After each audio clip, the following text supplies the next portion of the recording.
Sabe o vinagre de maçã? Aquele que quase todo mundo tem na cozinha? Pois é, ele virou uma espécie de remédio caseiro popular para um monte de coisa. Mas a pergunta que não quer calar é: será que ele funciona mesmo para algo tão sério quanto o diabetes tipo 2? Vamos mergulhar no que a ciência de verdade tem a dizer sobre isso. Pois é, essa é a grande questão, né?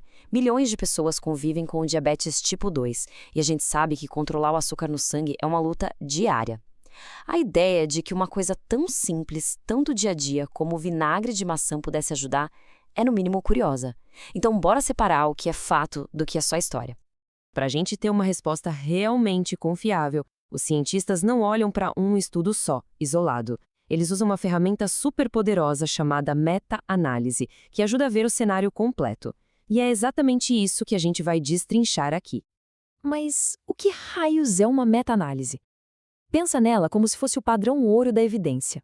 Em vez de depender de um único estudo, que pode ter lá suas falhas, a meta-análise junta os resultados de várias pesquisas de alta qualidade. Isso faz com que a conclusão final seja muito mais forte e confiável. E o processo é bem rigoroso, viu? Primeiro, os pesquisadores saem catando todos os estudos clínicos importantes sobre o assunto. Depois, eles juntam todos os dados. Imagina fazer uma pesquisa gigante combinando as descobertas dos melhores cientistas para chegar na resposta mais precisa possível. É basicamente isso. Beleza, agora vamos ao que interessa, os resultados. Essa meta-análise que a gente está vendo pegou 7 estudos clínicos, somando 463 pacientes com diabetes tipo 2. E eles foram olhar para vários marcadores-chave do controle de açúcar no sangue. E olha, os resultados foram mistos. O vinagre de maçã pareceu ter um efeito positivo em 2 marcadores muito importantes do controle do diabetes. Mas, por outro lado, num terceiro marcador, ele não pareceu fazer muita diferença. Vamos ver cada um em detalhe. O primeiro achado importante foi na glicemia de jejum. Sabe, aquele nível de açúcar que se mede de manhã antes de comer qualquer coisa? A análise encontrou uma redução média de quase 22 miligramas por decilitro. Para quem lida com isso todo dia, sabe que essa diferença é enorme. Pode ser o que separa um nível de alerta de um nível controlado. Aí, eles olharam também para HbA1c, a hemoglobina glicada. Esse exame é essencial porque ele não mostra só uma foto do momento, ele mostra a média do açúcar no sangue nos últimos 2 ou 3 meses. E aqui também teve resultado, uma queda de 1,53%. Isso sugere uma melhora mais consistente a longo prazo. Mas, tão importante quanto saber o que mudou é saber o que não mudou. A resistência à insulina, que é aquela dificuldade que as células do corpo têm para usar a insulina direito, não foi alterada de forma significativa. Isso dá uma pista de que o vinagre de maçã talvez ajude a gerenciar o açúcar por outros mecanismos. Ok, isso leva a gente para a próxima pergunta, que é super lógica. Será que a quantidade faz diferença?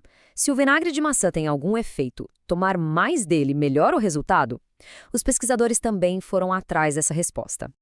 E a resposta foi sim, a quantidade parece importar. Dá uma olhada nesse gráfico. Conforme a dose diária de vinagre de maçã vai aumentando ali no eixo horizontal, a redução do açúcar no sangue, no eixo vertical, fica mais forte. Essa tendência de quanto mais maior o efeito é o que a gente chama de relação dose-resposta. E para ser ainda mais específico, a análise achou um ponto de corte. Os efeitos mais claros na redução do açúcar no sangue começaram a aparecer quando os participantes consumiam mais de 10 mililitros por dia. Isso dá mais ou menos umas 2 colherinhas de chá. A relação era tão consistente que os pesquisadores conseguiram até calcular um número. Para cada mililitro a mais de vinagre consumido por dia, a glicemia de jejum caía, em média, 1,255 miligramas por decilitro. Isso reforça a ideia de que não era coincidência. A dose realmente parece fazer a diferença aqui. Tá, até aqui parece tudo muito bom, né? Mas agora vem a parte do pé no chão. Uma boa análise científica sempre mostra as limitações. E é super importante a gente entender isso para não sair tirando conclusões apressadas. Vamos ver o que os próprios pesquisadores pedem para a gente ter cautela? Nenhum estudo é perfeito, e esta análise tem algumas ressalvas importantes. Primeiro, a qualidade dos estudos originais não era toda igual. Além disso, a grande maioria deles foi feita em uma única região do mundo, a Ásia. Então, será que os resultados seriam os mesmos em outros lugares? Não dá para ter certeza. E por fim, poucos estudos mediram o impacto na insulina. Tudo isso significa que a gente precisa olhar para esses resultados com um pouco de cautela. E agora prepara, porque vem uma parte bem curiosa, quase um plot twist científico. Ao invés de diminuir os níveis de insulina, como talvez a gente esperasse, a análise encontrou uma associação com um aumento. Isso é estranho, não combina muito com o resto. Os próprios autores deixam claro, esse achado é incerto e precisa de muito mais pesquisa para a gente entender o que está acontecendo. Bom, depois de olhar os pontos positivos, os negativos, as ressalvas, o que a gente tira de tudo isso? Qual é a mensagem final dessa análise tão completa? Olha, a conclusão dos próprios pesquisadores foi bem direta. Eles dizem que, apesar das limitações, a análise geral mostrou sim que o vinagre de maçã teve efeitos positivos nos dois marcadores mais importantes do controle do açúcar no sangue, a glicemia de jejum e a hemoglobina glicada. E aí, no fim das contas, o que isso significa na prática? A evidência sugere que o vinagre de maçã pode ser, talvez, uma ferramenta de apoio para algumas pessoas com diabetes tipo 2. Mas, atenção, não é uma cura milagrosa e os resultados têm ressalvas importantes. A ciência parece promissora, mas a história ainda não acabou.